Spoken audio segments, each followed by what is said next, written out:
Les deux principes sur lesquels je voulais revenir, c'est premier principe, l'immunité naturelle est toujours meilleure que l'immunité vaccinale. Il n'y a quasiment pas d'exception en matière de vaccinologie, sauf la vaccination papillomavirus. Oh, oui, on ne va pas revenir là-dessus, évidemment, elle a un prix, mais en dehors de la vaccination papillomavirus, qui est meilleure que l'immunité naturelle, probablement, on n'est même pas sûr, mais on va dire, toutes les autres infections, que ce soit la rougeole, la fièvre jaune, etc., l'immunité naturelle est meilleure que l'immunité vaccinale.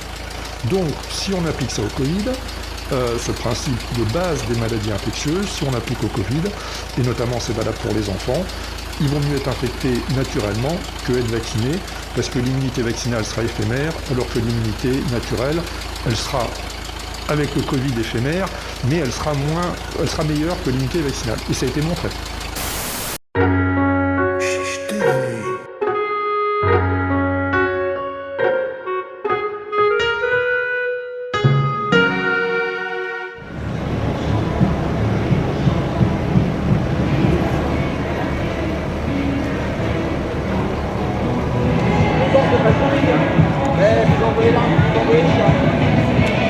Nous mettons en place, par solidarité avec tous les résistants et en particulier, vous le savez bien, les résistants qui ont fait de la route, nous mettons en place modestement un stand de la solidarité pour tout ce qui est des vivres, de la nourriture à manger et à boire pour les courageux résistants qui ont fait de la route.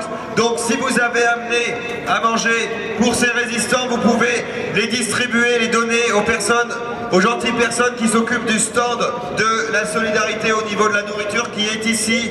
Vous pouvez les voir, allez les voir et c'est là que ça se passe. Si vous êtes un résistant qui a fait de la route, qui a fait des centaines de kilomètres, avant même de vous proposer à manger ou avant même de vous proposer un hébergement, on vous propose de vous faire applaudir très fort. Bravo à vous!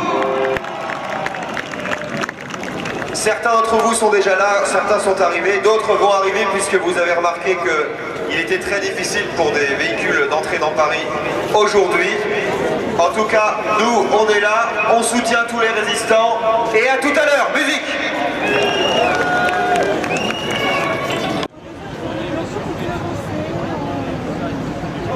Je sais pas, j'ai crié, après que des bruits, etc. C'est tellement...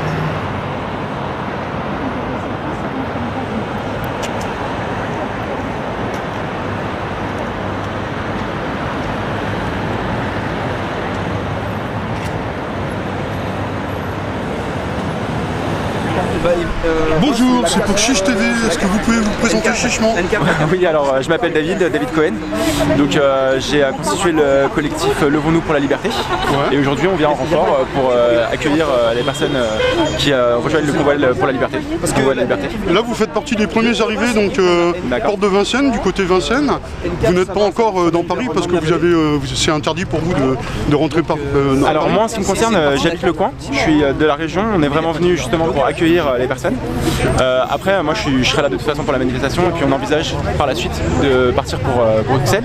Mais bon, dans l'absolu je pense que même s'ils peuvent bloquer, enfin si chacun justifie du fait qu'il est là pour manifester et pas du tout pour bloquer, on ne doit pas pouvoir empêcher de passer les gens. On voit qu'ils sélectionnent les voitures qui contrôlent aux plaques d'immatriculation, c'est-à-dire que les 78, 80... Ce serait une discrimination, enfin moi je suis juriste, ce serait une discrimination qui n'est pas acceptable du tout, parce qu'il n'y a aucune justification à ça, de plus le mouvement est pacifique. Donc après, oui, la préfecture de Paris a décidé d'interdire la manifestation au sens de blocage, mais comme c'est pas ce qui est prévu, ils peuvent interdire jusqu'à demain. Mais sans quoi, il y a Florian Philippot qui était à Denfert Rochereau, je suis passé, ils attendaient des gens, ils avaient une centaine de logements à proposer et des victuailles, et visiblement tout ce qu'il y a autour de lui est cerné par la... Alors moi en ce qui me concerne, je suis pas membre du mouvement des Patriotes, mais bon, malgré tout, ce sont des personnes dont il faut reconnaître quand même la détermination, puisqu'ils manifestent depuis un certain temps. Donc j'espère que de leur côté, ils pourront faire en sorte que cette convergence des luttes, elle permette qu'on réussisse à retrouver notre liberté, et j'espère que de leur côté, ils réussiront à mettre en œuvre quelque chose. Je sais pas du tout comment ça se passe généralement, pour avoir couvert parce que je couvre aussi régulièrement l'information, j'ai quasiment fait toutes les manifestations depuis le début, pour avoir couvert l'ambiance patriote, généralement c'est plutôt cool puisqu'ils ont un service de sécurité, donc il n'y a pas la police qui les insère comme ça peut se faire chez les gilets jaunes, citoyens Citoyens en colère et autres mouvements qui peuvent exister. C'est quoi votre média du coup? Alors moi, mon média à la base, j'ai une tribune qui s'appelle Levons-nous pour la liberté. On a une page Facebook, donc n'hésitez pas à nous rejoindre. Je fais rarement de la publicité parce que je préfère avoir des personnes de confiance qui se renseignent par réseau. Mais bon, ma foi... J'ai très peu d'abonnés. Ouais, vous inquiétez pas, peut-être que ça aura l'effet inverse parce qu'après, si vous me donnez le lien, je pourrais aussi vous rediffuser sur ma page. Je vous remercie beaucoup, puis je vous souhaite une bonne manif. Également. Merci beaucoup.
Personne n'a pas